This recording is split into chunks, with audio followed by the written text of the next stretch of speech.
Assalamualaikum warahmatullahi wabarakatuh. Pertemuan kali ini pelajaran IPA, kalian buka LKS halaman 2 ya. Ibu meneruskan materi yang ada di YouTube ya untuk diperjelaskan kembali. Oke, kita sekarang membahas tentang yang namanya kemagnetan dan pemanfaatannya. Nah, sebelum kita masuk materinya, kita harus mengetahui apa itu yang namanya kemagnetannya dan apa manfaatannya ya. Oke, kemagnetan itu kata magnet berasal dari kata magnesia ya, itu artinya adalah satu daerah di Asia kecil. Oke.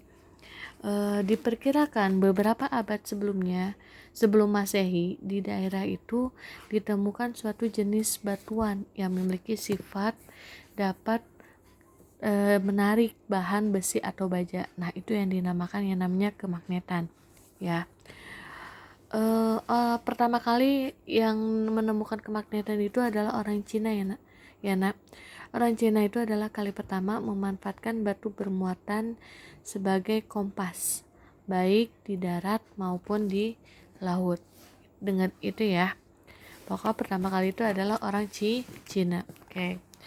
Lalu di sini sebuah magnet itu terdiri dari magnet kecil yang mengarah ke arah yang sama, yang disebut dengan yang namanya magnet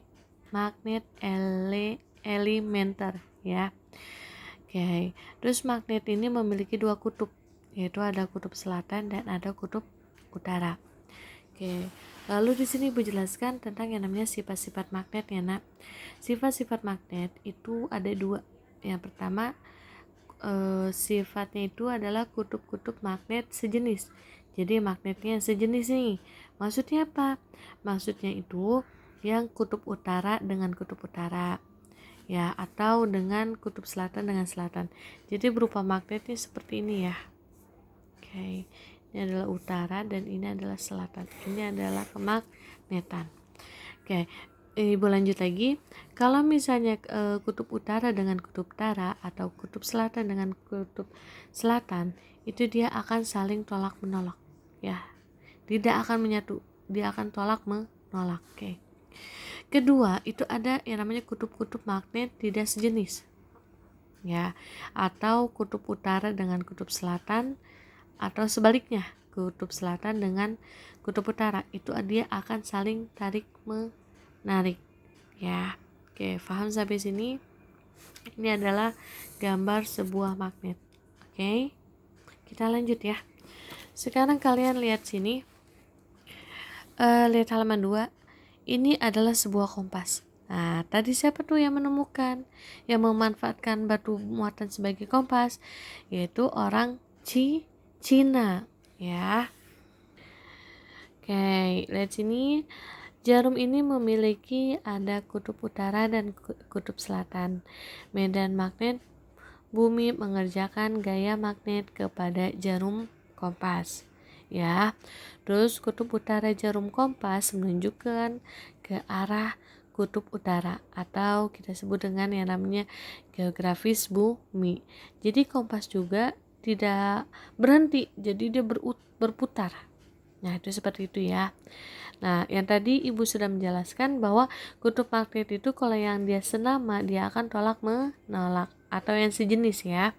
Kalau yang tidak sejenis itu dia akan apa coba? Tarik menarik. Oke. Jadi, yang ditunjuk oleh kutub utara jarum kompas sebenarnya adalah kutub selatan magnet bumi. Oke. Sampai sini paham? Kita lanjut ya. Oke, di sini di dalam magnet bumi itu banyak ya, ada manusia, ada hewan, dan ada tumbuhan. Oke, di sini kita ibaratkan itu binatang-binatang dulu deh ya. Binatang-binatang tertentu seperti merpati itu memanfaatkan medan magnet bumi sebagai navigasinya, sehingga dapat kembali ke sarang atau kandangnya setelah dilepas dari tempat yang jauh. Jadi kayak burung merpati itu ya, kalau kita kita terbangkan nih, dia akan kembali lagi ke sarangnya karena dia punya navigasinya punya ininya ya. Lalu di sini migrasi musiman itu adalah kelompok burung tertentu dari satu tempat ke tempat lain juga ya, memanfaatkan jalur-jalur medan magnet. Oke, sekarang di sini kita akan bahas ya. Oke, lanjut penggunaan magnet dan sifat kemagnetan ya. Kalian garis bawah ini.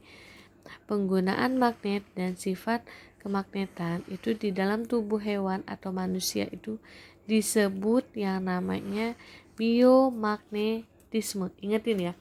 Biomagnetisme itu adalah penggunaan magnet dan sifat kemagnetan di dalam tubuh hewan. Oke, kita lanjut di halaman 3. Ini ada pemanfaatan medan magnet ya. Medan magnet pada migrasi hewan. Oke. Di sini contohnya ada 3 ya. Ada migrasi kupu-kupu raja atau kita sebut dengan monarchs, migrasi salmon, ikan salmon, dan migrasi burung. Oke, sini ibu bahas yang pertama adalah migrasi kupu-kupu raja ya. Migrasi tahunan kupu-kupu raja itu sangat mengagumkan. Setiap musim gugur tiba hewan ini terbang sejauh 4.800 km dari wilayah timur Amerika Serikat ya dan Kanada ke hutan-hutan di Oyamel dan Meksiko ya. Meksiko. Oke, kupu-kupu raja ini menghabiskan musim dingin di hutan tersebut karena hutan ini dipenuhi pohon-pohon fir atau kita di Indonesia kayak cemara yang membuat kupu-kupu terlindung. Oke, sampai sini paham? Oke, lanjut. Tahukah kamu bagaimana kupu-kupu raja bisa meneruskan perjalanan ke selatan dalam hari-hari berawan tebal? Gimana nih caranya?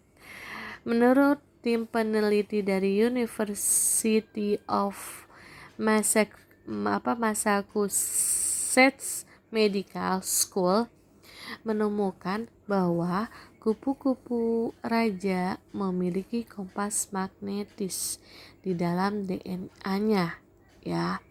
Kompas tersebut sangat sensitif terhadap sinar ultraviolet. Jadi dia magnetnya itu dia pakai kompas magnetisnya itu. Oke. Itu dia untuk migrasi kupu-kupu rajanya. Kita lanjut ke migrasi salmon.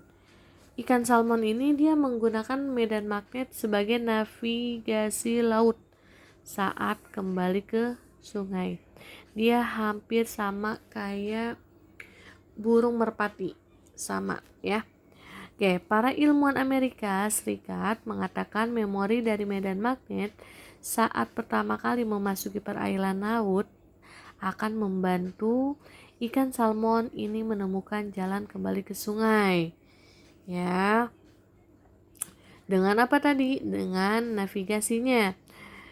Oke, terus perjalanan salmon dewasa dari Samudra Pasifik ya. Bagian utara untuk kembali ke sungai air tawar itu adalah migrasi terberat bagi kelompok hewan ini. Jadi salmon ini menggunakan medan magnet yang ada saat mereka pertama kali memasuki laut ketika remaja. Kalau setelah dewasa, mereka kembali ke sungai air tawar dengan mendeteksi medan magnet yang sama. Oke. Kita lanjut, ketiga itu ada yang namanya migrasi burung. Ya, burung ini dia terbangnya tuh beratus-ratus bahkan beribu-ribu kilometer yang tak terhingga jauh banget ya. Oke. Dia ini mempertahankan itu tuh setiap akhir September sampai Desember. Berlangsung musim migrasi burung dari belahan bumi utara meliputi wilayah utara daratan Asia, Eropa, dan Amerika. Kalian garis bawahi ya. Saat itu terjadi berbagai macam rantai makanan terputus oleh hibernasi berbagai spesies mangsa dan iklim ekstrim. Oke. Indonesia memiliki lokasi yang cocok sebagai jalur migrasi dan lokasi istirahat, ya. Saat burung berimigrasi, kayak contohnya burung merpati, dia mempunyai magnet di dalam kepala dan lehernya. Nih, ingat ini ya, burung merpati dia mempunyai medan magnetnya itu di dalam kepala dan leher, ya. Oke, magnet akan memandu burung merpati pada saat hari mendung, yaitu ketika burung merpati tidak dapat melihat matahari. Oleh karena itu, burung merpati dapat mencari jalan pulang dan dari tempat yang jauh, sangat-sangat jauh. Oke, sampai sini paham ya? Oke, kita lanjut sekarang buka halaman 4. Yang sebelumnya pernah Ibu jelaskan ya, dasarnya kemagnetan itu apa, terus sifat-sifatnya apa ya. Oke, di sini teori magnet itu menyatakan bahwa sebuah magnet dibuat dari sejumlah magnet-magnet kecil yang disebut magnet elementer. Yang tadi Ibu udah bahas ya. Sekarang Ibu nggak usah bahas lagi ya, Nak. Oke, sekarang Ibu di sini bahas tentang yang namanya sifat magnet bahan. Jadi contohnya misalkan bahan magnetisnya nih itu adalah benda-benda yang dapat ditarik oleh magnet. Ya, contohnya kayak bahan ferromagnetik. Ya, nih bahannya nih yang bisa ditarik menarik. Kayak misalkan tadi Ibu bilang bahan ferromagnetik. Itu dia bahan ini jika didekati magnet akan tertarik dengan kuat. Begitu juga jika berada dalam medan magnet akan menimbulkan kuat medan yang besar, ya. Nah, gimana gambarnya sih bahan ferromagnet? Nah, ini seperti ini. Kalian bisa buka halaman 5 ya. Nah, ini adalah gambarnya nih, gambar bahan ferromagnetik.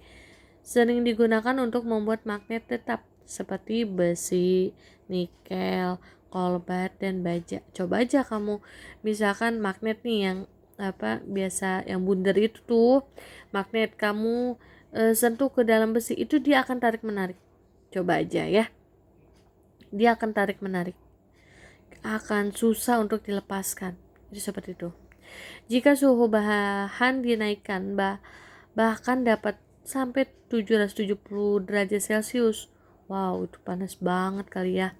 Itu suhu Curie ya, sifat ferromagnetik akan berubah atau bahan dapat hilang. Iyalah, panas banget, ya gak? Oke, lanjut itu yang kedua, itu ada yang namanya bahan paramagnetik. Bahan yang sedikit menarik garis-garis medan magnet dinamakan bahan paramagnetik ya. Ini gambarnya. Oke, ini gambarnya ya. Beda nih ya sama yang pertama ya. Pertama itu ruangannya tuh sangat sempit, terus ini yang kedua paramagnetik dia akan melebar. Oke, misalkan di sini ini gambarnya nih ya. Di dalam atomnya terdapat sedikit elektron ya dengan spin tidak berpasangan sehingga bahan ini memiliki suseptibilitas positif kecil tetapi memiliki permeabilitas di atas permeabilitas udara. Itu bentuk rho lebih besar dari rho U ya. Itu adalah U rho-nya itu namanya permeabilitas ya, Nak. Oke. Contoh bahan ini itu seperti aluminium, magnesium, platinum dan sebagainya. Oke. Kita lanjut itu yang ketiga ada yang namanya bahan diamagnetik. Bahan ini memiliki suseptibilitas negatif. Elektron-elektron dalam atomnya hampir semuanya berpasangan sehingga medan magnet saling meniadakan. Akibatnya bahannya akan sukar menarik, tidak akan bisa tarik menarik. Nah, ini yang namanya yang beda jenis ya. Oke, kita lanjut. Cara membuat magnet. Cara membuat magnet itu ada 3 ya. Pertama itu dengan cara menggosok. Cara ini dapat dilakukan dengan menggosok bahan ke magnet dalam satu arah. Misalkan kamu menggosok ini penggaris ya, gosok-gosok ke rambut, terus kamu tempelkan potongan-potongan kertas, dia akan nempel atau tidak. Itu seperti itu. Kalau dia nempel berarti adanya namanya kemagnetan dalam penggarisnya itu keringat dalam kepala kamu itu. Seperti itu ya. Itu contohnya. Itu yang menggosok-gosok. Kedua itu ada induksi. Induksi itu cara ini dapat dilakukan dengan mendekatkan bahan magnet. Jadi misalkan contoh, sebuah magnet kamu tempelkan ke dalam besi, dia akan tarik menarik atau tolak menolak. Kamu lihat seperti itu. Dia bahannya sejenis atau tidak sejenis. Nah itu akan kelihatan dari percobaan induksi. Paham ya? Kayak ketiga itu adalah arus listrik. Arus listrik ini dia membuat magnet dengan cara ini, bahan magnet harus dialiri arus listrik. Arus listrik ini dialirkan searah melalui kawat yang dililit. Jadi kayak berbentuk magnet terus sama lilitan-lilitan, apa sih namanya, lilitan-lilitan listrik. Ada itu namanya, alatnya tuh alat dioda. Itu seperti itu. Oke, sampai sini paham ya nak? Oke, kita lanjut di halaman 6. Oke. Itu ada yang namanya sorry. Sebelumnya kita yang tadi bahas ini yang arus listrik, ini gambarnya seperti ini. Jadi bisa memakai baterai, terus paku kamu lilit-lilit nih, kamu lilit-lilit ya pakai kabel. Terus coba paku itu nempel gak ke dalam magnet ya. Ini seperti ini, oke? Oke, kita lanjut ke dalam yang namanya penerapan elektromagnetik dalam kehidupan sehari-hari. Ya, penerapan elektromagnetik itu banyak ya. Pertama bisa pakai bel listrik. Tahu lah bel listrik biasa di sekolah ya. Terus kedua ada yang namanya relay. Relay itu adalah alat penghubung atau pemutus arus listrik yang dijalankan dengan elektromagnetik. Ya. Oke. Gambarnya seperti ini. Atau biasa kalau relay itu biasanya di motor listrik. Di motor kan ada aki, ada mesinnya tuh. Nah, itu ada relaynya. Oke, lanjut. Cara menghilangkan kemagnetan bahan. Penyebab hilangnya sifat kemagnetan itu pertama dipukul. Magnet akan hilang sifat magnetnya jika dipukul-pukul. Karena magnet kecil tidak beraturan. Ini seperti ini tuh gambarnya. Jadi kamu pukul-pukul, ya iyalah akan pecah, akan maur. Nah, magnetnya juga akan kecil. Itu seperti itu. Kedua, dipanaskan atau dibakar. Ya, magnet akan cepat hilang kemagnetannya bila dipanaskan atau dibakar karena magnet kecil bertambah getarannya yang mengakibatkan magnet kecil tidak beraturan. Jadinya itu sifatnya magnetis pada logam, bukanlah suatu gaya tetap yang selalu ada. Oke, ya iyalah kalau misalnya panaskan ya magnetnya itu dia akan hilang. Oke. Nah ini seperti ini, ya akan menghilang lah, kecuali magnet kamu sama doi, yeah. Jadi seperti itu ya. Oke, lanjut ke tiga itu ada dialiri arus bolak-balik atau kita sebut dengan AC. Ini ada sih alatnya di lab ya, ada AC, ada DC. Kalau AC itu arus bolak-balik, kalau misalnya DC itu tidak bolak-balik. Gitu, seperti itu. Ini cara menghilangkannya itu sifat magnetan yang paling cepat itu adalah dengan menempatkan magnet ke dalam solenoida. Ada alatnya yang dihubungkan dengan arus bolak-balik ya, secara perlahan. Magnet akan berpindah mengikuti aliran listrik bolak-balik di dalam solenoida. Nah, ini gambarnya seperti ini. Oke. Materinya cukup sampai sini aja ya. Nanti kita teruskan kembali untuk pertemuan berikutnya. Terima kasih sudah mendengarkannya. Jangan lupa ya, sering baca-baca dan jaga kesehatan kalian.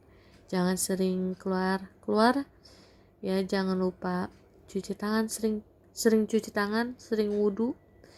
Mudah-mudahan pandemi ini cepat selesai dan kita bisa dapat berkumpul kembali dan kita bisa berceria-ceria, bisa bercerita-cerita kembali dengan teman-teman, dengan guru.